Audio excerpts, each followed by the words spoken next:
건물 외벽을 들이받는 사고가 났습니다. 중국산 전기버스였는데요. 경찰은 버스에 결함은 없는지 국과수에 분석을 의뢰했습니다. 백승현 기자입니다.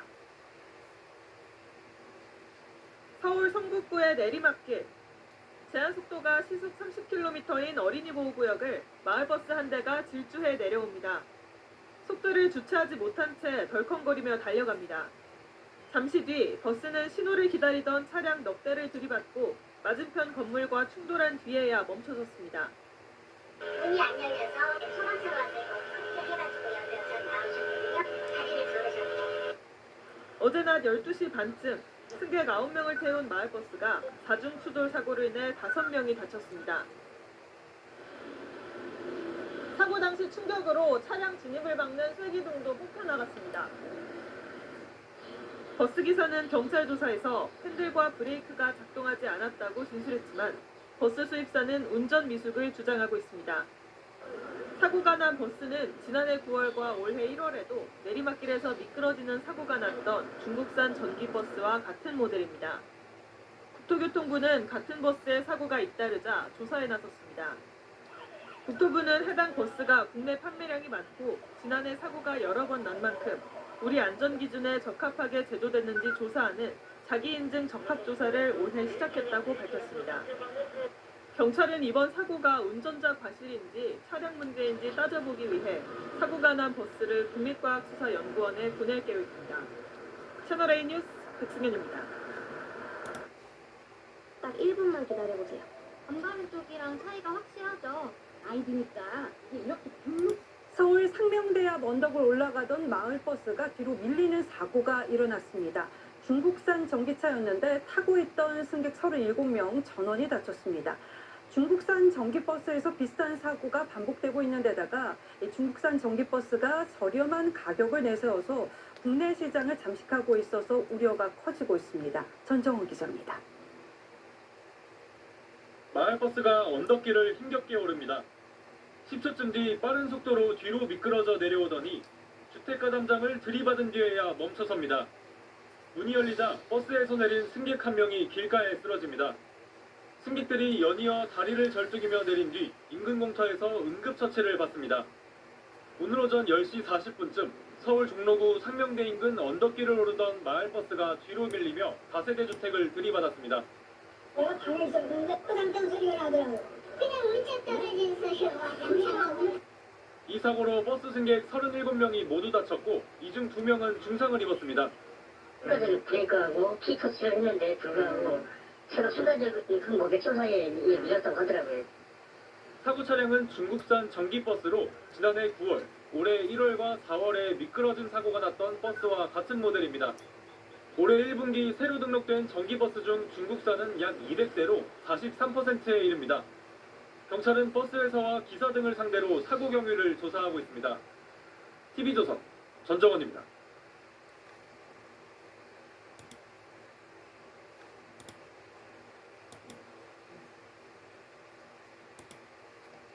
마을버스가 오르막길에서 시동이 꺼지면서 17명을 태우고 뒤로 미끄러졌습니다. 중국산 전기버스였는데요. 버스 기사들은 차량 결함을, 버스 제조사에선 운전 미숙을 사고 원인으로 각각 주장하고 있습니다. 이기상 기자입니다. 내리막길 끝 마을버스가 멈춰서 있고 소방대원들이 부상자를 응급 처치합니다.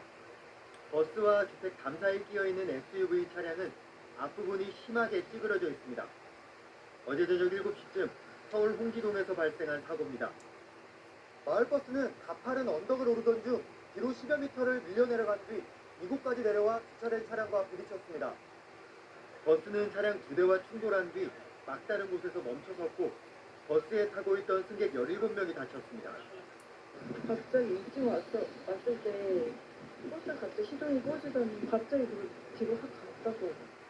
버스 제조사 측은 기사의 운전 미숙 때문에 사고가 났다고 주장하는 것으로 알려졌습니다.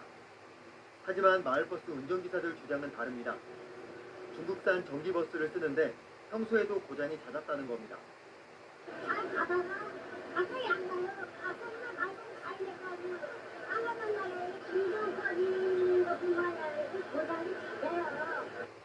국내 전기버스 40%가 중국산인 가운데 품질과 안전성 논란은 계속 불거지고 있습니다. 지난달 태풍 카눈 북상 때 경남 창원에서 맨홀 뚜껑이 솟구쳐 바닥을 뚫고 올라온 사건이 있었는데 이 역시도 플라스틱 바닥재를 쓴 중국산 전기버스였습니다. 경찰은 이번에 사고가 난 마을버스 블랙박스 영상 등을 토대로 정확한 사고 원인을 조사하고 있습니다. 채널A 뉴스 이기산입니다. 강릉 녹색도시 체험센터에서 관람객들을 태워 경포 일대를 운행하던 전기버스가 몇 달째 방치돼 있습니다. 버스가 고장났기 때문인데 수리는 하지 못하고 있습니다. 어떤 사정인지 이용 기자가 취재했습니다. 강릉 녹색도시 체험센터 이젠 뒤편의 공터. 버스 한 대가 덩그러니 방치돼 있습니다. 오랫동안 운행하지 않은 듯 버스 외부는 색이 바랬고 타이어에는 거미줄이 쳐져 있습니다. 이 버스는 지난 2014년 녹색도시 체험센터가 문을 열면서 운행을 시작했던 23인승 전기버스입니다. 당시 강릉시가 민간업체로부터 기부받은 것으로 이 전기버스에 방문객을 태워 경포 일대를 돌아보는 체험 프로그램을 운영했습니다. 매년 수천 명이 이용할 정도로 제법 인기를 끌었습니다. 하지만 지난해 말 버스가 고장나면서 그냥 세워두고 있습니다. 강릉시가 손을 쓰지 못하고 망가진 전기버스를 방치하는 이유는 막대한 수리비 때문입니다. 버스 수리에 들어가는 비용은 2억 원. 2013년 만들어진 옛 모델이라 고장이 잦을 수 있기 때문에 차라리 돈을 더 보태 새 버스를 사는 게 낫지 않을까 고민하고 있습니다. 가격이 비용이 너무 많이 나가는 거예요. 2억이 넘게 드는 거예요. 그래서 지금 새로 구입을 하게 되면은 한 3억 5천이나 4억 정도는 구입을 할 수 있는 거를. 그렇다고 새 전기버스를 사는 것도 만만치 않습니다. 코로나19 전국 속에 지자체마다 예산을 절감하는 분위기여서 구매 비용을 확보하기가 어려운 상황입니다. 녹색도시 홍보에 활용됐던 전기버스가 고철덩어리 취급을 받는 애물단지 신세가 됐습니다. MBC 뉴스 이용입니다. 폭풍 내려앉은 이모, 치약 하나가 정말 사람 하나 살렸어요. 6개월 전 이몸 폐축 진단을 받고 이대로면 안녕하십니까. 뉴스데스크 강원입니다. 2018 겨울올림픽을 친환경올림픽으로 치르겠다는 정부 지원에 많은 운수회사들이 친환경 전기버스를 구입했습니다. 강릉의 한 운수회사도 2017년과 2018년 모두 18대의 전기버스를 사들였는데 현재 버스 상당수가 정상 운행하지 못하고 있습니다. 무슨 상황인지 김인성 기자가 취재했습니다. 지난 5월 강릉 도심을 달리던 시내버스가 엔진이 꺼지며 갑자기 멈춰섭니다. 기사가 놀라 회사로 급하게 전화를 하고 승객들도 놀란 마음에 내립니다. 5월에만 해도 이런 급작스런 멈춤 현상은 2번이나 있었고 취재를 진행하던 이달 4일과 9일에도 버스 멈춤 현상은 또 발생했습니다. 갑자기 시동이 꺼지면서 계기판들이 다 꺼져 있는 상태거든요. 이렇게 달리다가 시동 꺼지는 경우가 자주 있었어요? 제가 차를 받고 나서 한 7번, 8번 정도 있었던 것 같습니다. 해당 운수회사를 찾아가 봤습니다. 동일 기종의 버스가 운행하지 않고 회사 마당에 방치돼 있습니다. 인근의 다른 영업소에도 전기버스가 그냥 서 있긴 마찬가지입니다. 모두 운수회사가 중국의 한 버스 제조사로부터 2017년과 2018년 사들인 전기버스입니다. 당시 구입한 18대 가운데 11대는 운행을 아예 멈춘 채 방치돼 있고 나머지 7대도 운행하는 도중 주행 중 시동 꺼짐 등의 고장이 발생해 불안한 상태입니다. 많은 사람들이 타고 있는 상황에서 시속 80km로 주행을 하고 있는 가운데 시동이 갑자기 꺼지면 핸들도 잠겨버려요. 그리고 브레이크도 말을 안 듣고.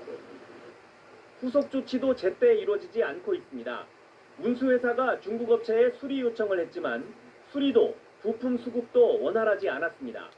결국 내용 증명을 보내고 나서야 최근 배터리 일부가 왔지만 이를 수리할 수 있는 기술자가 중국에서 와야 고칠 수 있는 상황입니다. 운행 연수 10년이 되지 않으면 폐차도 안 돼 애물단지가 되고 있습니다.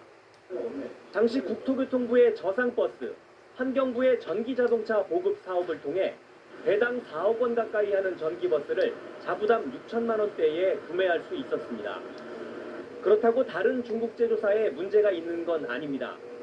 이 운수회사는 2019년 이후 다른 중국 제조사 2곳에서 29대의 전기버스를 추가로 구입했는데 큰 고장도 없고 수리와 부품 수급도 문제가 없는 실정입니다. 운수회사 측은 특정 중국 제조사의 전기버스를 둘러싼 문제의 취재에는 응했지만 정식 인터뷰는 하지 않았습니다. 당시 전기버스가 출시 초기 단계였던 데다 기술력이 지금보단 현저히 떨어지다 보니 초기에 구입한 지역 운수회사에 적지 않은 피해를 주고 있습니다. MBC 뉴스 김인성입니다.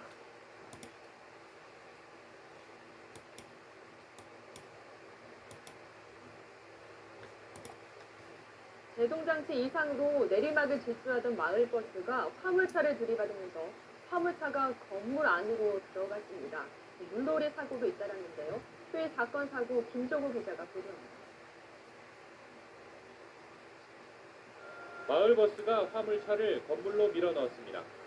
축산물 가공업체 작업장은 아수라장이 됐습니다.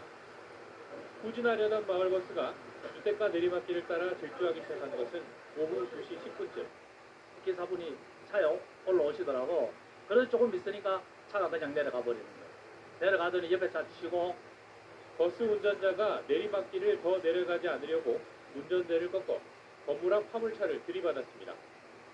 밖에 있던 화물차가 완전히 안으로 들어갔을 정도로 충격이 컸지만 화물차와 작업장에 사람이 없어 큰 인명피해로 번지지 않았습니다. 경찰은 제동장치가 말을 듣지 않았다는 운전자 진술을 토대로 경위를 조사하고 있습니다. 해경안전서가 대대적인 바다수색을 벌입니다. 조개를 잡기 위해 갯벌에 들어갔다 실종된 70대 여성을 찾고 있는 것입니다.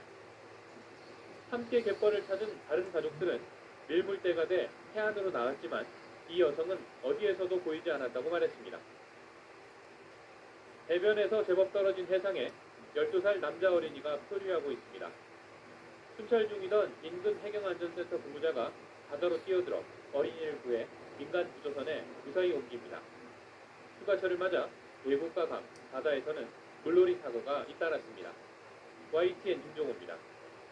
여러분들 노트북 한 대만 있으면 집에서도 월 1,000만 원 매출 낼 수 있는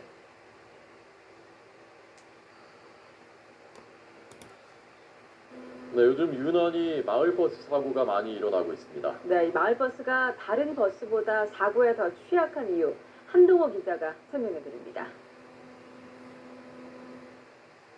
지난 21일 밤 서울 시흥사거리 건물에 찍힌 CCTV입니다. 좌회전하는 택시 앞으로 마을버스 한 대가 빠른 속도로 충돌합니다. 속도를 줄이지 못한 버스는 근처 약국까지 돌진합니다. 둘 중에 한 대가 신호 위반한 걸로만 추측이 돼서 부분을 조사할 예정입니다. 재작년 12월 경기도 부천에서 찍힌 영상입니다. 내리막길에서 마을버스 한 대가 정차한 차들을 잇따라 들이받으며 무서운 속도로 내려옵니다. 여기에 부산 아파트로 돌진한 마을버스까지 마을버스 사고는 끊이지 않고 있습니다. 이유는 뭘까? 마을버스 기사는 시내버스나 광역버스 기사보다 일반적으로 연봉이 적어 대형 면허를 딴 지 얼마 안 됐거나 정년을 넘긴 운전자가 많습니다. 마을버스는 솔직히 말해서 이게 대형면허를 따가지고 큰 회사로 가기 위해서 거치는 관계이기 때문에 운전이 미숙한 부분도 상당히 많아요. 특히 시내버스보다 골목길을 운행하는 경우가 더 많아 여러모로 사고의 위험이 높습니다. 이게 마을버스 특성상 골목이 많죠. 시내버스는 대로변이 많은데 또 골목으로 많이 다녀요. 하지만 기사들의 처우는 열악합니다. 사고를 내면 사고 경력이 남기 때문에 시내버스 기사로 취업할 때 불이익을 받는데다 회사는 보험료 할증에 지자체 지원금까지 줄어들 수 있어 기사들에게 책임을 떠넘기는 실정입니다. 입사할 때도 그러더라고요. 입사할 때도 뭐 200만 원 밑에 내니까 전혀 걸로. 전국의 마을버스 기사는 모두 7천여 명. 최근 잇따르고 있는 마을버스 사고에 보다 체계적인 관리가 필요해 보입니다. YTN 한동우입니다.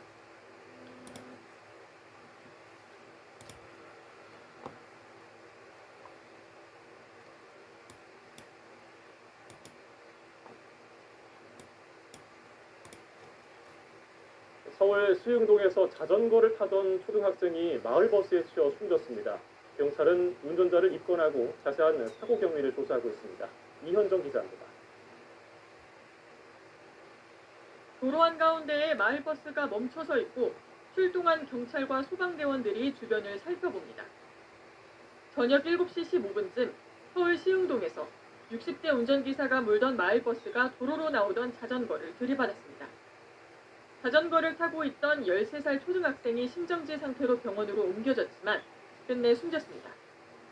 버스하고 자전거하고 붙여서 급한 상황이니까 빨리 와달라고. 사고가 난 도로는 시속 30km의 속도 제한이 있지만 어린이 보호구역은 아닌 것으로 파악됐습니다. 경찰은 운전기사가 음주나 약물은 하지 않았다고 보고 사고 경위를 조사하고 있습니다. 커다란 화물차가 도로 중간을 턱 막고 있고 뒤로는 차가 줄줄이 밀려 있습니다. 오전 10시 반쯤 경기 수원시 과천봉담 도시 고속화도로에서 덤프트럭이 앞서가던 승용차를 들이받은 뒤 옆 차로를 달리던 트레일러와 부딪혔습니다. 이 사고로 운전자 등 4명이 다쳤는데 모두 생명에는 지장이 없는 것으로 파악됐습니다. 트레일러가 이제 꺾인 상태부터 서 있더라고요. 그래서 뒤로 한 1km 정도 정체가 된 상황이었습니다. 건물 밖으로 희뿌연 연기가 쉴 새 없이 뿜어져 나옵니다. 새벽 2시 20분쯤 서울 수유동에 있는 음식점에서 불이 나 내부와 냉장고, 난방기 등이 불에 탔습니다. YTN 이현정입니다. 지금이 기회입니다. 2025년 신년맞이 50.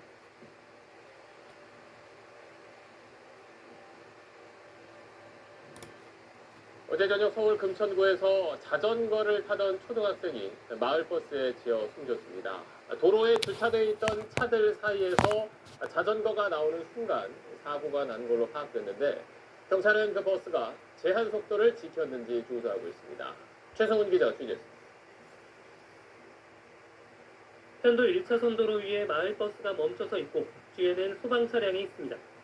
소방대원들은 버스 아래에 깔린 사람을 구조합니다. 어제 저녁 7시 15분쯤 서울 금천구의 한 도로에서 마을버스가 초등학교 6학년 남학생 A군이 탄 자전거를 들이받았습니다. 산거리에서 방향을 튼 버스는 횡단보도를 지나 이곳에서 자전거를 탄 학생과 부딪혔습니다. 소리가 나가지고 갔더니 바퀴가 누르고 있더라고요. 그냥 기사한테 앞으로 좀 빼라고 그렇게 하고 119 부른 거예요. 심정지 상태로 구조된 A군은 병원으로 옮겨졌지만 끝내 숨졌습니다. 그 아이 아빠한테 단체 카톡을 받았나 봐요. 하늘나라 갔다고. 저희 애랑 친한 친구였어가지고. 경찰 조사 결과 사고 당시 길가에는 차량 여러 대가 주차돼 있었는데 차들 사이로 A군이 탄 자전거가 도로로 나오는 순간 사고가 난 것으로 파악됐습니다. 해당 도로는 어린이 보호구역은 아니지만 규정 속도는 시속 30km였습니다. 마을버스 운전기사 60대 B씨에게 음주나 약물을 복용한 정황은 발견되지 않았습니다. 되게 많이 힘들어하시죠? 오래 근무하셨는데요? B씨를 교통사고 처리 특례법상 치사 혐의로 입건한 경찰은 블랙박스와 운행 기록계 등을 토대로 제한속도 준수 여부 등 정확한 사고 경위를 조사하고 있습니다. SBS 최승민입니다.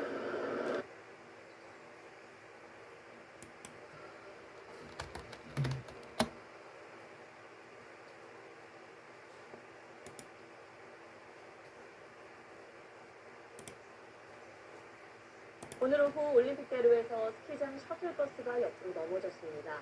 45명의 승객이 타고 있었는데 모두 안전띠를 메고 있어서 다행히 큰 부상은 없었습니다. 이세영 기자입니다.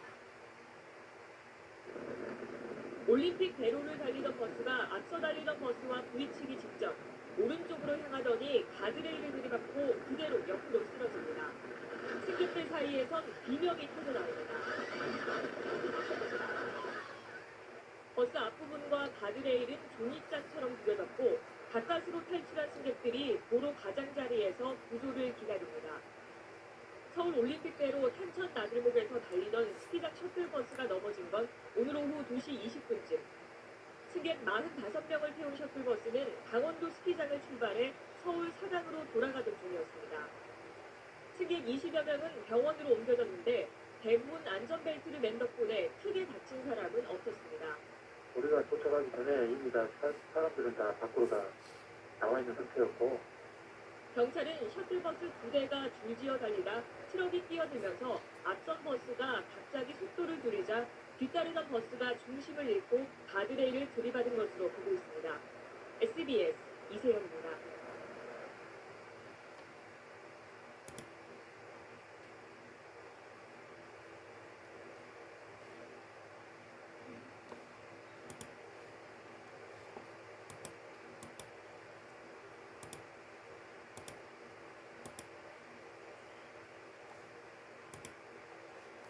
네, 서울과 스키장을 오가는 셔틀버스가 도로를 벗어나 논에 처박히는 사고가 있었습니다.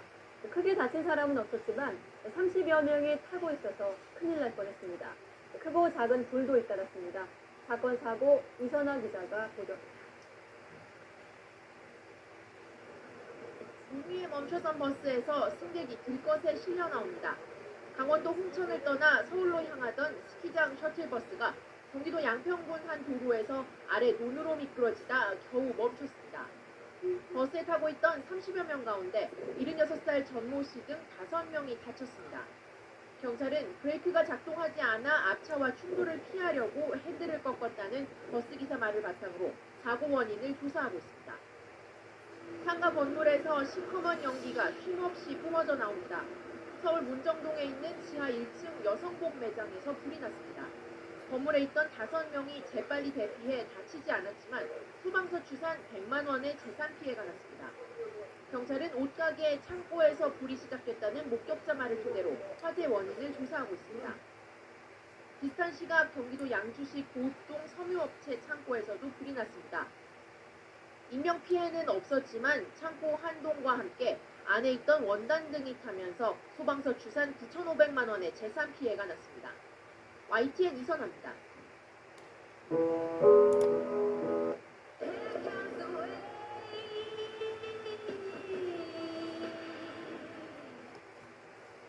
오늘 아침 인천공항 고속도로에서는 안전벨트를 매는 게 얼마나 중요한지를 알려주는 사고가 있었습니다. 달리던 통근버스가 옆으로 넘어졌는데 승객 대부분이 벨트를 매고 있어서 큰 인명피해를 피할 수 있었습니다. 정혜진 기자가 보도합니다. 오늘 아침 인천국제공항 고속도로입니다. 공항 방향 4차로를 달리던 버스가 차로 변경을 시도하자 3차로에 있던 흰색 차량이 급히 차선을 바꾸려고 합니다. 그러자 2차로를 달리던 검은색 차량도 흰색 차량을 피하려다 방향이 틀어지며 버스 쪽으로 돌진합니다. 충돌 충격으로 버스는 총알처럼 가드레일 밖으로 튕겨나갑니다. 사고 현장에선 구조대원들이 들것을 들고 급하게 움직이고 실려 나오는 사람, 절뚝절뚝 걸어 나오는 사람들로 사고 현장은 아수라장입니다. 그 남자분들이 나와가지고 다 빼서 가문을 깨더라고요. 그 남자분들 괜찮으신 분은 나와서 여자분들 다 끄집어내고. 사고는 오늘 아침 6시 10분쯤 인천공항 고속도로 신불 IC 근처에서 일어났습니다. 인천공항 기내식 담당 업체 직원 37명이 통근버스를 타고 출근하던 중이었는데 승객 대부분이 안전벨트를 매고 있어서 크게 다친 사람은 없었습니다. 그렇죠. 그래서 식당이라 통버스 탄 사람들은 항상 매야 돼. 아니 안전벨트 맸는데도 꼭 떨어지더라고요. 충격이 너무 심하니까. 경찰은 고속도로 CCTV를 확보해 정확한 사고 경위를 조사하고 있습니다. SBS 정혜진입니다.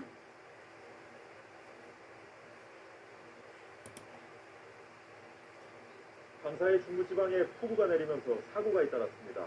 학생들을 태운 관광버스가 달리다 옆으로 넘어지는 사고도 있었는데요. 모두 안전벨트를 하고 있었던 덕에 다행히 한 명도 다치진 않았습니다. 김범주 기자가 취재했습니다. 비가 거세게 내리는 고속도로 커브길. 관광버스 한 대가 휘청이더니 무언가에 충격을 받고 옆으로 넘어집니다. 전복된 버스는 2개 차로에 걸쳐져 있습니다. 출입문도 막혀 학생과 인솔강사 등 17명의 승객들은 버스 앞유리를 깨고 탈출했습니다. 빗길에 미끄러진 버스는 도로 가드레일을 들이받고 한 바퀴 돌면서 전복됐지만 안전벨트 덕분에 다친 사람은 없었습니다. 벨트 착용을 지시한 인솔강사와 지시에 잘 따른 학생들이 스스로 참사를 막은 겁니다. 출발할 때 전부 다 안전벨트를 매겠습니다. 선생님들이 일일이 확인했죠. 그리고 넘어졌는데 전부 다 피책하게 대응을 해서 버스 기사는 경찰 조사에서 속도를 줄이려 브레이크를 밟았다고 진술했습니다. 제가 좀 숨는데 신경 쓰느냐고 방어운동을 했는데 그래도 버스 전복 사고가 나면 안전벨트를 착용하지 않은 승객은 치명적인 부상을 입습니다. 버스 내부의 넓은 공간으로 숨겨져 나갔기 때문입니다.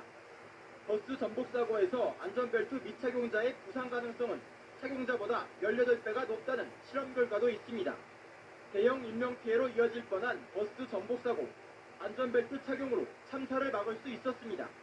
KBS 뉴스 김범수입니다.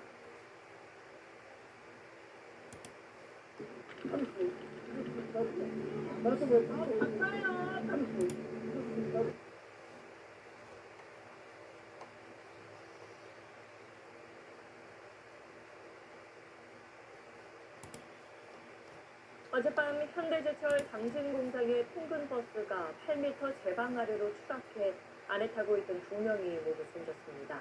경찰이 사고 경위를 수사하고 있습니다. TJB 최현우 기자입니다. 버스가 좌회전하는가 싶더니 그대로 다리 난간을 향해 돌진합니다. 이어 안전 구조물을 부순 뒤 8m 아래 제방으로 떨어지고 큰 충격이 발생했습니다. 어젯밤 11시 20분쯤 당진 현대제철 공장 내 한 다리에서 45인승 통근버스가 추락해 48살 운전자와 37살 근로자 등 탑승자 2명 모두 현장에서 숨졌습니다. 한 명은 현대제철 그 자체 구급대가 있어요. 거기서 이송했고요.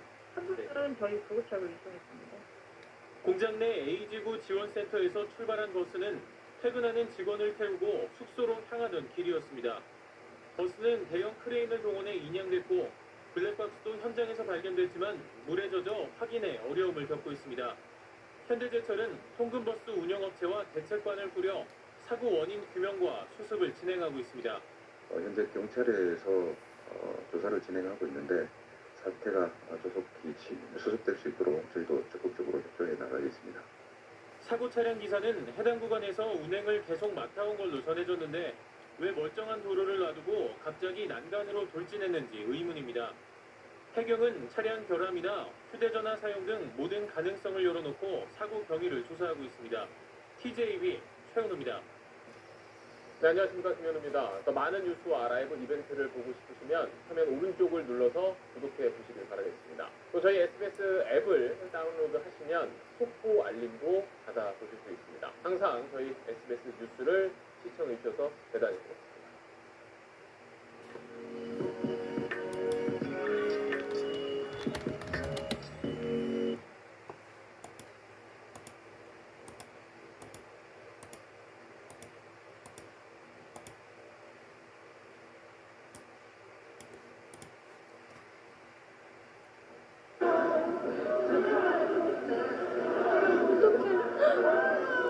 마을버스를 들기 위해 구호에 맞춰 안간힘을 쓰는 시민들. 차체는 들썩거리지만 바퀴는 끈적도 하지 않습니다. 버스 밑에는 9살 아이가 깔려 있습니다. 아이는 버스 뒷바퀴에 깔릴 수 있었고 버스는 그 횡단보도 바로 앞에 세워져 있었어요. 바로 구급차에 그 담요 같은 거 얼굴 전체 다 씌우고 실려 갔거든요. 어둑해진 저녁에 할머니, 동생과 함께 근처 목욕탕을 가던 9살 A군. 도로를 건너다 마을버스에 치였습니다. A군은 사고 직후 병원으로 옮겨졌지만 숨졌습니다. 구급차가 신고 5분 만에 도착했지만 이미 위중한 상태였습니다. 사고 현장입니다. 횡단보도에서 불과 10m로 떨어지지 않은 곳에서 아이는 사고를 당했습니다. 사고 장소는 왕복 2차로 보행자 통행이 금지된 곳입니다. 경찰 조사 결과 버스 기사의 속도 위반은 없었습니다. 하지만 사망 사고이기 때문에 경찰은 교통사고 특례법상 과실치사 혐의로 버스 기사의 구속영장을 신청할 예정입니다. YTN 한동구입니다.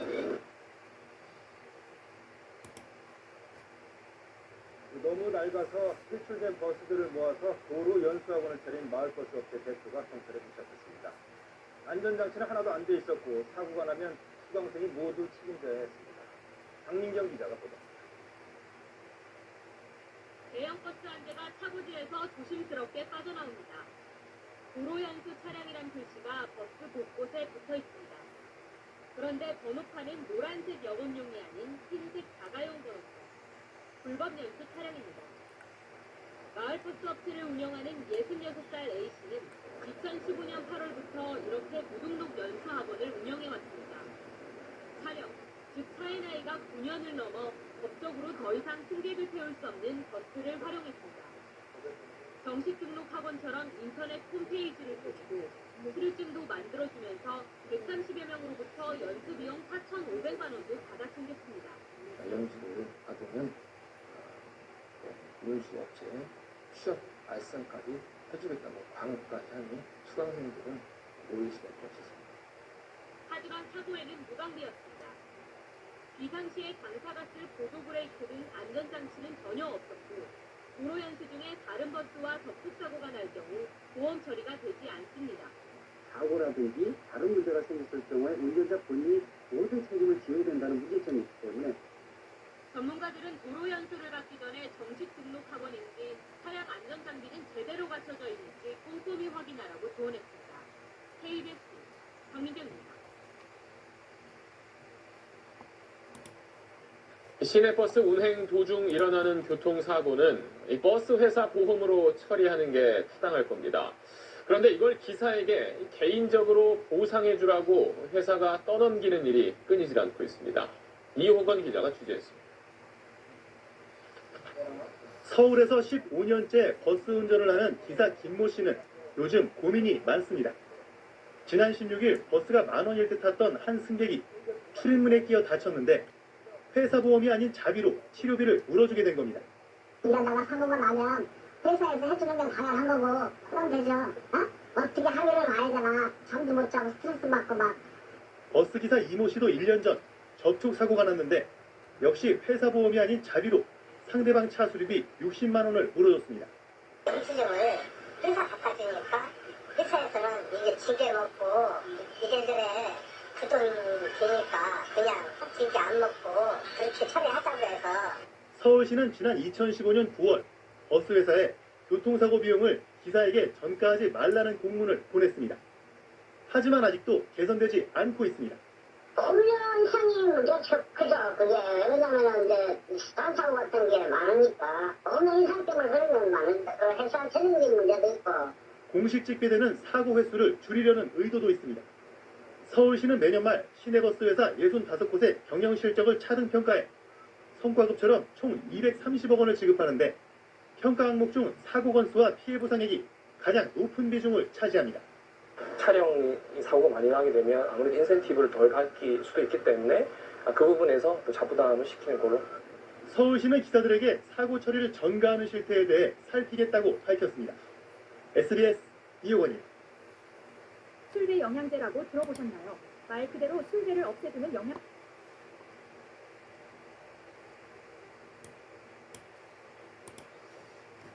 요즘 마을버스가 갈수록 뜸해지는 이유가 운전기사 하겠다는 사람이 거의 없기 때문입니다. 이 때문에 서울시가 가사관리사처럼 운전기사도 외국인을 써보자고 제안했는데 승객들과 의사소통이 되겠느냐, 처우 개선부터 해야 하는 거 아니냐, 반대 목소리도 나옵니다. 밀착카메라 정희윤 기자가 취재했습니다. 새벽 4시 버스에 하나둘 올라타는 이들은 모두 마을버스 기사입니다. 관악공사번 마을버스 기사 우상식 씨도 이 버스를 타고 차고지로 향합니다. 마을버스 오전 운행반의 일과는 이렇게 취재진의 예상보다 일찍 시작됐습니다. 2시 반에 일어나서 좀 씻고 준비하고. 운행 시작 전 주유를 기다리는 동안 차를 닦습니다. 세차하고 없고 기다렸다. 직접 이렇게 닦아야 돼요. 엔진 오일과 냉각수도 점검해야 합니다. 동료가 뽑아준 커피 한 잔으로 남은 장기운을 떨쳐봅니다. 어제 쉬는 분이 잘 쉬고 나왔다는 뜻으로 이 커피 우리 동료들을 위해서 커피 한 잔씩 이렇게 사주시는 거예요. 오전 6시 첫 차가 출발합니다. 상태 맞춥니다. 오늘도 끝까지 안전운행 하셔서 마무리 기분 좋게 잘 하시기 바랍니다. 수고들 하십시오. 고맙습니다. 오늘도 좋은 아침입니다.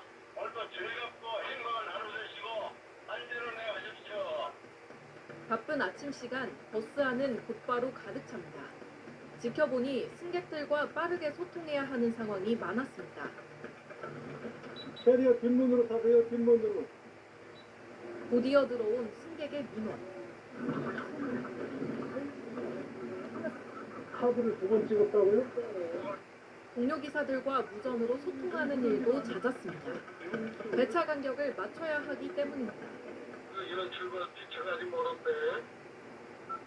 예, 내가 늦더라도 내가 저 나갈 테니까 걱정 말고 나가세요. 현직 기사들은 외국인 기사가 도입된다면 이런 의사소통이 가장 걱정된다고 입을 모았습니다. 이 사람들은 여기 와서 말도 안 통하고 시간이 지났는데 말이야 통하고 그때 상황에 따라서 바라봐도 우리가 대체가 되면 안 되지. 외국인 기사 도입까지 언급되는 근본적인 이유. 열악한 업무 여건에 비해 임금이 적어 하려는 사람이 없기 때문입니다. 장시간 운행이 이어지지만 화장실은 뛰어갔다 와야 합니다. 화장실을 마음 사실 가실 수 없죠. 빨리 뛰어갔다 와야죠. 참았던 경우도 있으면 아이 그럼요. 많이 참죠. 뒤차와의 배차 간격 조정 때문에 잠시 숨 돌릴 틈이 생겼습니다. 아유 이제 커피를 먹네. 큰 시내버스는 못 들어가는 좁은 골목과 언덕을 마을버스는 들어가야 합니다. 운전 경력만 43년인 우 씨도 긴장되는 상황이 적지 않습니다. 그 처음에 이제 온 사람들 그 사람들은 상당히 힘든 코스죠. 이렇게 주 6일을 일하고 우 씨가 받는 월급은 300만 원 정도입니다. 그나마 버틸 수 있는 건 승객들과 오가는 정덕분입니다. 매일 똑같은 시간에 한의원을 간다는 한 승객을 기다리는 오 씨. 어제도 지금 무심히 들어갔습니다. 똑같은 시간에. 한 어르신은 오 씨를 만날 때마다 초콜릿을 건넨다고 합니다. 아니 어떻게 오늘은 여기 가세요? 네. 아유 잘 먹겠습니다. 마을버스가 누군가에겐 단순한 교통수단, 그 이상의 의미를 가지는 듯 했습니다. 쏘건다 그러고 어떤 때는 막 그 과일 같은 것도 막 주고 막 그러고 뭐 맨날 속담에 뭐 없는 사천적하는 거보다 여기서 운전하면 더 많이 얻어먹어요. 오후 1시, 정류장 27개인 코스를 15번 운행하고 나서야 오전반 운행이 끝났습니다. 오후반 기사에게 운전석을 넘겨주고 여유를 찾은 오 씨. 외국인 기사 검토보다 우선돼야 할 것들이 있다고 조심스레 입을 엽니다. 새벽 2시 반에는 일어나야만이 여기 준비하고 이제 항상 일단 젊은 사람들은 와서 일을 할 수 있는 그런 여건이 돼야 되는데 그전에 회사 재정은 뻔한 거잖아요. 정부에서 이제 재정 지원이 진짜로 절실하게 필요하고. 서울시 관계자는 마을버스 기사 처우 개선을 위해 노력하겠다고 했지만 재정 지원 확대 같은 구체적 논의는 아직 없다고 설명했습니다. 동네 주민들의 발의가 사랑방인 이 마을버스를 책임진다. 이 자부심으로만 버티기에는 기사들의 노동 환경이 녹록지 않습니다. 이 운전자를 구하기 어렵다는 증상만 치료하는 정책 말고 왜 운전자를 구하기 어려운지 그 원인을 치료하는 정책을 만들어야 합니다. 밀착 카메라 정희훈입니다. JTBC 뉴스를 시청해주신 여러분 고맙습니다. 저희는 저녁 6시 50분 뉴스룸에서 뵙겠습니다.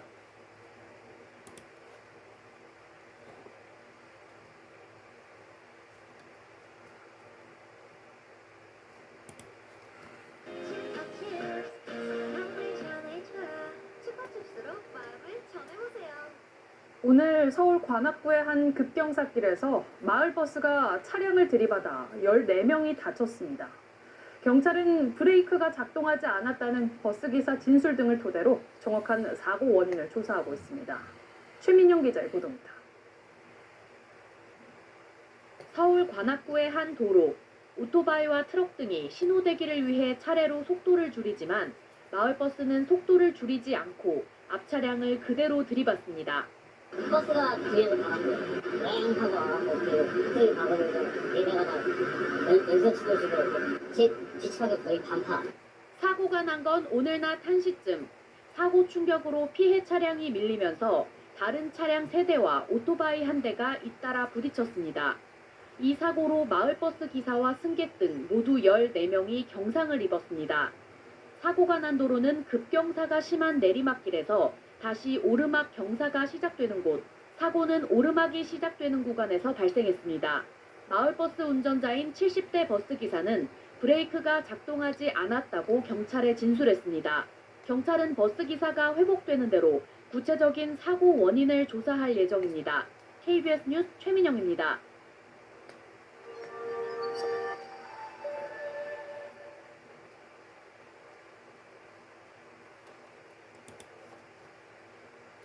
서울 서대문구에서 비탈길을 올라가던 마을버스가 뒤로 미끄러지며 승용차와 벽을 들이받았습니다.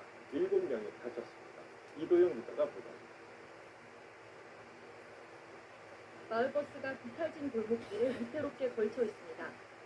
소방대원들이 버스에서 내린 승객들이 상태를 살핍니다. 먼저 이동할 한 분입니다. 어제 저녁 8시쯤 서울 서대문구에서 마을버스가 오르막길을 오르다 미끄러지는 사고가 났습니다. 전기 차량이어서 이제 오르막길 한 번에 올라가셔야 되는데 한 번 멈췄다가 올라가시면서 다시 브레이크에서 발이 뗐는데 차가 밀렸다고 하더라고요. 버스는 약 20m를 후진해 미끄러졌고 산타페 차량과 아파트 외벽을 들이받고서야 멈췄습니다. 중증환자가 없는 상태입니다. 버스엔 24명이 타고 있었는데 20대 여성이 이마를 다치는 등 승객 7명이 가벼운 부상을 입고 병원으로 옮겨졌습니다. 가드레일 사이에 찌그러진 승용차가 껴 있습니다. 어젯밤 11시 40분쯤 충북 청주시 경부고속도로 서울 방향 난이분기점 근처에서 벤츠 차량이 가드레일을 들이받는 사고가 났습니다. 운전미숙으로 그 가드레일 박았다는데? 이 사고로 차 안에 있던 40대 여성과 50대 남성이 경상을 입고 병원으로 옮겨졌습니다. 승용차 엔진룸이 완전히 타버렸고 부품들은 잿가루가 됐습니다. 어제 저녁 7시쯤 대전 유성구의 한 도로에서 달리던 승용차에 불이 났습니다. 운행 중에 갑자기 20km 이하로 떨어졌대요. 이 앞에 분해라서 여기가 막히겠지. 출동한 소방대원이 10여 분 만에 불을 껐고 다행히 다친 사람은 없었습니다. 경찰은 사고 원인을 조사하고 있습니다. KBS 뉴스 이도현입니다.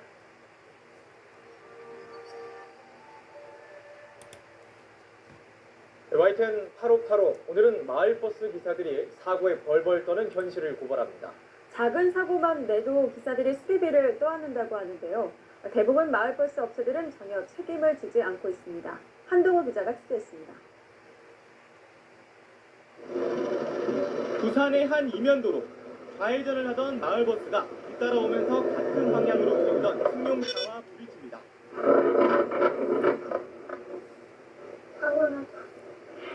누구의 책임을 규명하기도 전에 마을버스 기사는 60만 원을 물어줬습니다. 정작 수리비를 부담해야 하는 마을버스 회사는 아무런 책임을 짓지 않았습니다. 왜 이런 일이 일어나는 걸까? 마을버스 기사들은 하루 종일 도로 곳곳을 운행하기 때문에 항상 교통사고의 위험에 노출돼 있습니다. 하지만 사고를 내면 아무리 과실이 작더라도 사고 경력이 남기 때문에 시내버스 기사로 취업할 때 불이익을 받을 수밖에 없습니다. 마을버스 회사는 회사대로 보험료에 할증이 붙고 지자체의 지원금이 줄어들 수 있기 때문에 기사들한테 책임을 떠넘기는 겁니다. 기사들은 울며 겨자 먹기로 회사의 요구에 따를 수밖에 없습니다. 어차피 잘리잖아요. 잘리고. 어차피 한번 사고 나면 그만둬야 돼요. 입사할 때도 그러더라고. 입사할 때도 뭐 200만 원 이렇게 내니까 그냥 걸로. 사고 비용을 갚지 못한 기사들은 빚에 쪼들리다 대출까지 받는 경우도 있다고 털어놓습니다. 어쩔 수 없으니까 먹고 살아야 되니까. 그런 상황. 카드 대출 받는 것은 뭐 그렇게 해가지고 메꾸고 해가지고 1년을 버티려야 되니까. 그러다 보니 자해공갈단의 표적이 되거나 시내버스 기사 채용을 미끼로 돈을 뜯기기까지 합니다. 해당 마을버스 업체들은 모르는 일이라며 손사래를 칠 뿐입니다. 그거는 회사로는 되라고요. 회사로는 대줘야 우리가 뭐 이익을 해볼 수가 있는 거지. 다른 건 없어요. 사고 경력이 있으면은 시내버스에는 취업하기 힘드니까 그냥 본인이 작은 건 본인이 처리하는 거지. 회사도 모르죠. 마을버스도 시내버스처럼 준공영제를 도입해야 피해를 막을 수 있다는 대안도 제시되지만 예산 부족이라는 벽에 막혀 번번이 현실화하지 못하고 있습니다. 버스 사업주들이 대단히 영세합니다. 대부분 이제 해당 지자체에서 설립 그 요건이 마을버스 7대만 갖고 있으면 설립 인가가 납니다. 그러다 보니까 이제 대단히 이제 사업주들이 지불 능력이 없고 전국의 마을버스 기사는 모두 7천여 명. 작은 사고에도 벙어리 냉가슴을 앓는 마을버스 기사들은 오늘도 마음을 졸이며 운전대를 잡고 있습니다. YTN 한동우입니다. 여러분들 노트북 한 대만 있으면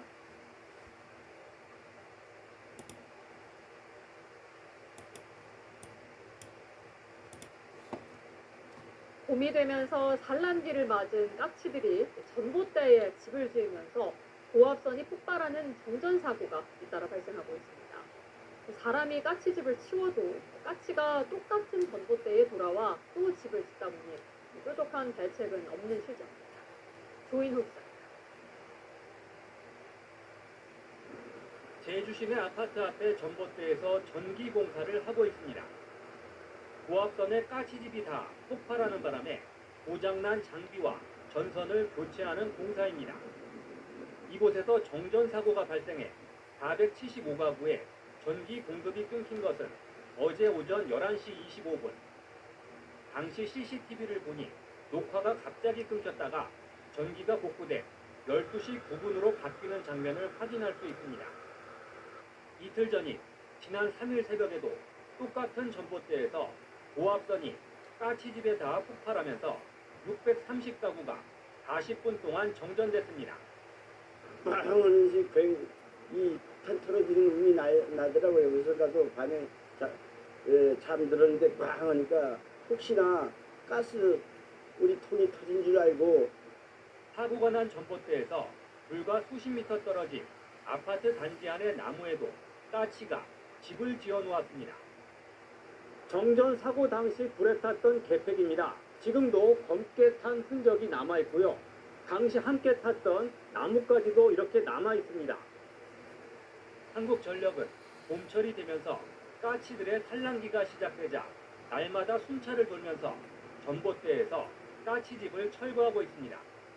나뭇가지뿐만 아니라 철사를 물고 오는 경우도 있습니다. 철사 같은 경우에는 저희 선로에 닿으면은 즉시 지락사고가 발생해가지고 정전사고가 발생되고요. 비가 올 시에 나뭇가지가 젖어서 풍전이 돼가지고 한전이 제주 지역에서 최근 3년 동안 철거한 까치집은 12,000여 개, 철거 비용도 8억 4천만 원이나 들었습니다. 까치집으로 인한 정전사고도 3년 동안 120건이나 발생했지만 근본적인 예방 대책은 마련되지 않고 있습니다. MBC 뉴스 조인호입니다.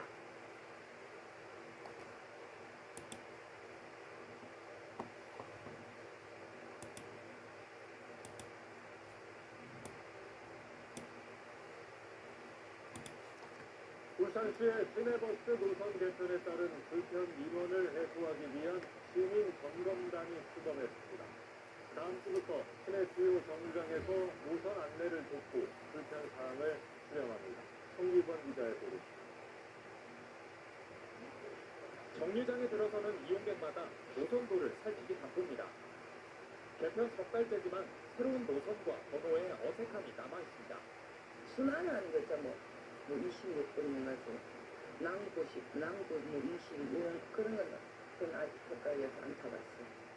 현장의 불편을 마주하는 버스 운전기사들의 고충도 쌓여가고 있습니다. 등록을 할 수 없다. 출퇴근이 안 된다. 모든 민원을 버스 기사들이 다 겪고 있으니까 현장에서. 개편 초기 혼란은 불가피하다고 밝힌 울산시는 결국 시민들과 머리를 맞대고 근본적인 대책 마련에 나섰습니다. 위촉된 92명의 시민 점검단은 오늘 10일부터 52개 주요 정류장에서 환승 안내와 불편사항 청취에 나섭니다. 또 현장의 목소리를 모아 오는 7월로 예고된 노선 조정안 발표에도 정책 제안을 이어갈 예정입니다. 저도 직접 제가 버스를 타고 다니는 사람이다 보니 불편한 사항을 이제 버스 정류장에서 확인을 많이 하시는데 그런 부분을 제가 좀 종합적으로 이제 요약을 해가지고 김두경 시장도 불편 민원이 이어지고 있는 동구와 북구, 울주군 지자체장과 간담회를 열고 건의사항을 수렴했습니다. 시민들의 참여가 노선 개편 과도기를 넘어서는 충분한 동력이 될 수 있을지 울산시 행정력이 시험대에 올랐습니다. UBC 뉴스 성경입니다. 당신이 사용한 타이어 saya payback. 시내버스 노선 개편 이후 시민 불편이 잇따르자 울산시가 급한 불을 끄기로 했습니다. 다음 달부터 5개 노선의 운행 경로를 우선 조정하기로 했는데요. 이용객들의 민원을 잠재울지는 지켜봐야 할 것으로 보입니다. 보도에 김홍희 기자입니다. 2달 전 버스 노선을 전면 개편한 울산시. 안정적인 정착을 위해 오는 7월까지는 노선에 손대지 않겠다고 했습니다. 하지만 시 외곽을 중심으로 불편 민원이 쏟아지자 입장을 바꿔 다음 달부터 노선 5개를 바꾸기로 했습니다. 눈에 띄는 건 동구 일대의 변화입니다.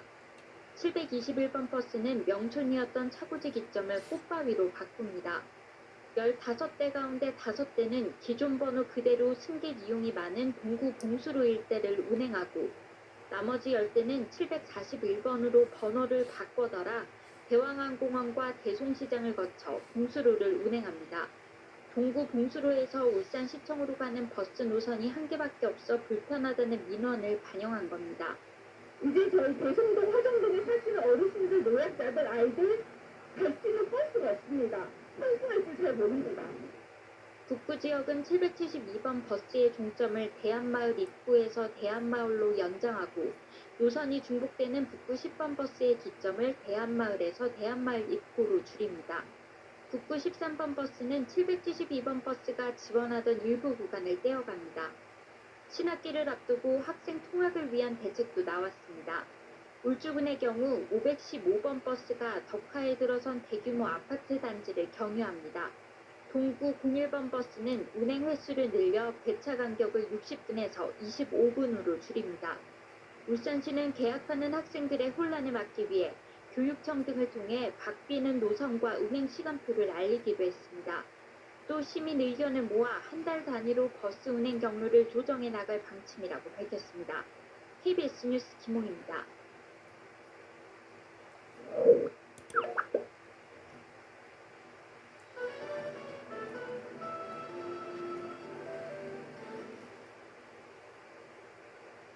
교통복지정책이 확산하면서 대중교통 무료 탑승 제도가 속속 도입되고 있습니다.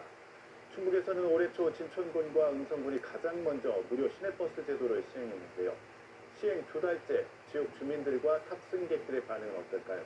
화재 현장 이곳에서 전해드립니다.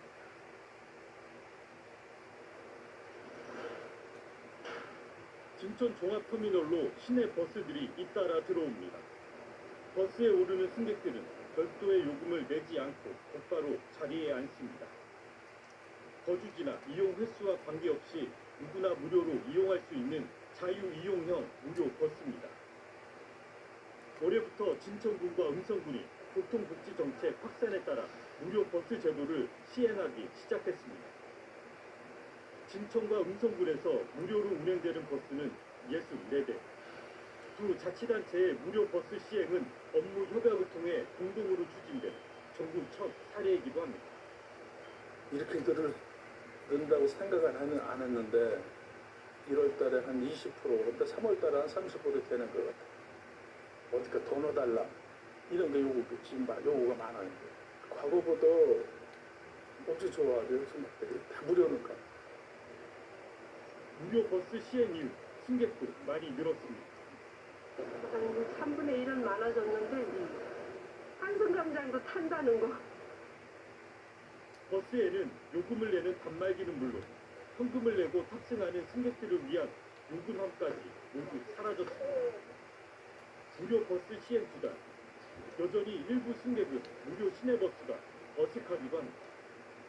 습관적으로 도청에다가 이렇게 카드 찍거나 이러는 예 하시는 분들 계세요. 그래서 좀 미안해 하시기도 하고 진짠가 하시는 분들 있고 이거 봐 지금도 봐봤어요. 처음 봤어요. 몰랐어요. 기분이 좋은데 좀 어리둥절했어요. 아니 이거 적응. 네 처음이니까. 진천 종합터미널에서 음성군 무급으로 향하는 시내버스가 출발합니다. 지금은 공짜. 공짜로 타셨어요? 네. 공짜 버스 타시니까 어떠셔요? 너무 고맙기도 하고 조금 약간 미안한 감도 있고. 꽤 많이 타셨어요? 네. 어떠세요? 좋지요. 편하고 걸어 다니는데 분당 내고 초등생도 농협에 나요. 하나씩 취해요. 주충 부담이 안 가지. 카드 시내버스 카드 충전 신고 가지고 다녀야 되고 그러는데 몸만 건강하면 다 좋다고 말해줘요. 출근도 공짜, 차도 공짜. 음성에서 주천으로 향하는 버스 요금도 역시 무료입니다. 예, 이제 초반 같은 경우에는 이제 잘 모르시니까 물어보시는 분들이 있는데 이제 안내를 해드리면 진짜 그렇게 되냐고 많이 물어보시고요. 가장 좋아하시는 분은 이제 아무래도 이제 출퇴근을 버스로 하시는 분들이 계세요. 근데 그분들이 진짜 정말 좋아하세요. 이제 진짜 아이들이 소풍 간다고 할 때 그 반응처럼 진짜 너무 신나하세요. 무료 버스 제도 도입에 따라 자치단체의 예산 부담은 더욱 늘었습니다. 기존 운수업체에 지원하는 진천군의 예산은 격지노선운행 손실보상금과 재정지원금 등 연간 44억 원 정도. 진천군은 이 예산에 한 해 운송 수익금에 해당하는 10억 원 정도의 예산을 더해 전면 무료화를 결정했습니다. 기존의 운수업계에다가 지원하던 보조금이 있는데 무료버스 시행하면서 예산은 이제 10억 정도 더 세워서 지금 보조를 해주고 있고요. 기존에 지원하던 금액에서 일부 더 증액을 해가지고 이제 지원을 하게 되는 전체 운송가로 따지면은 한 10%에서 15% 정도로 보시면 될 것 같아요. 늘어난 예산만큼 기대 효과는 큽니다. 진천군과 음성군은 무료 버스 도입에 따라 두 지역의 교류와 왕래가 활발해지면서 지역 경제 활성화에 도움이 될 것으로 기대하고 있습니다. 그 무료버스 시행을 하면서 이제 아무래도 유동인구도 많이 증가해보고 그거에 따른 뭐 상권 활성화나 이런 부분들이 생각했을 때 투자한 비용 대비 더 큰 경제적 효과가 있을 거라고 판단하고 있습니다. 또 버스 탑승이 늘면서 자가용 이용이 줄어 결국 온실가스 발생도 감소할 것으로 예상하고 있습니다. 교통 상황과 재정 여건은 다르지만 교통복지는 전국 대부분 자치단체의 공통 과제가 된 상황. 현재 버스 요금 전면 무료화 정책을 시행하고 있는 지자체는 진천과 음성을 포함해 경북과 경남, 강원 등 10곳. 여기에 정책 도입을 추진하거나 검토 중인 자치단체도 점차 늘고 있습니다.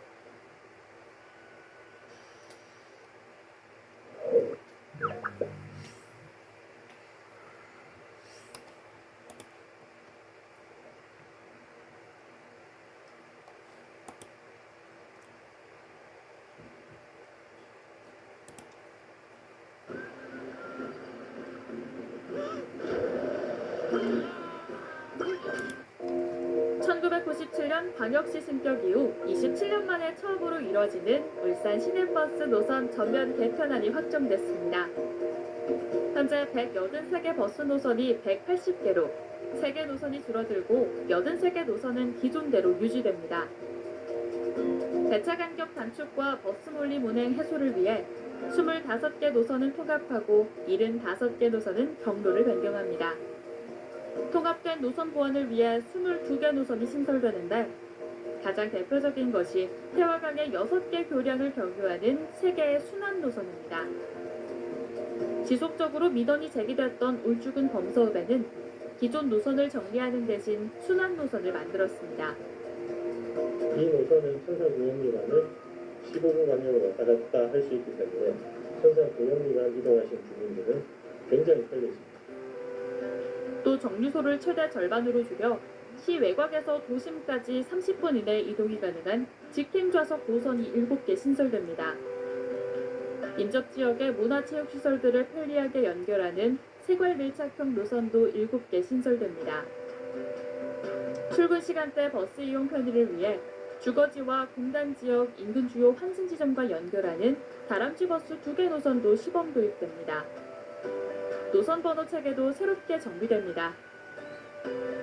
버스 번호 첫 자리는 출발 차고지, 세 번째 자리는 도착 차고지로 일원화했고 지선 버스는 구군 명칭과 일련 번호 체계로 바뀝니다. 금방 그 노선 개편과 함께 버스 노선 번호의 체계까지 이렇게 변경이 되는 부분이 있습니다. 이러한 부분에 있어서 혼란이 없도록 12월 21일부터 시행되는 울산 시내버스 노선 개편. 버스 운행 횟수가 400회 증가하고 배차 간격도 10% 이상 단축됨에 따라 보다 나은 대중교통 환경 조성에 기대가 모아지고 있습니다. 민원이 많았을 것 같아요. 예, 뭐 이런 부분도 너무 오래 걸린다, 혹은 뭐 나는 우리 집 앞에 오지 않는다. 그렇죠. 다양한 민원을 받으셨느라고 또 검토하느라 힘드셨을 것 같은데 특히 어떤 민원이 좀 울주군 서생면의 한 도로에서 내리막길을 내려오던 택시가 그때 강변하게 들이받았습니다. 70대 택시 운전기사와 승객 등 4명이 숨지고 1명이 크게 다쳤습니다. 배대원 기자입니다. 택시 공유 시 형체를 알아보기 힘들 정도로 찌그러졌습니다.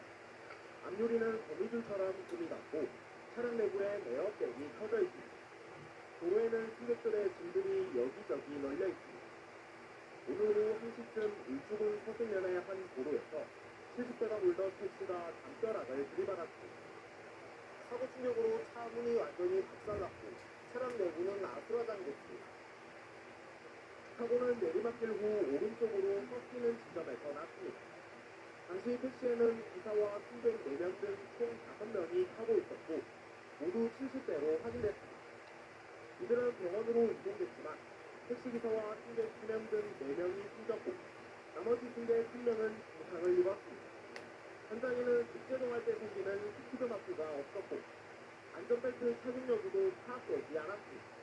이디야 기록 단체하고 차량 결함 여부를 조사하고 같이 감시하고 있습니다. 경찰은 블랙박스를 확보했지만 사고 당시 영상이 저장돼 있지 않아 포렌식을 의뢰했습니다. 경찰은 부분 도로에서 사고가 난 점과 당시 약한 비가 내린 점 등을 토대로 정확한 사고 경위를 조사하고 있습니다. UBC 뉴스 배정입니다.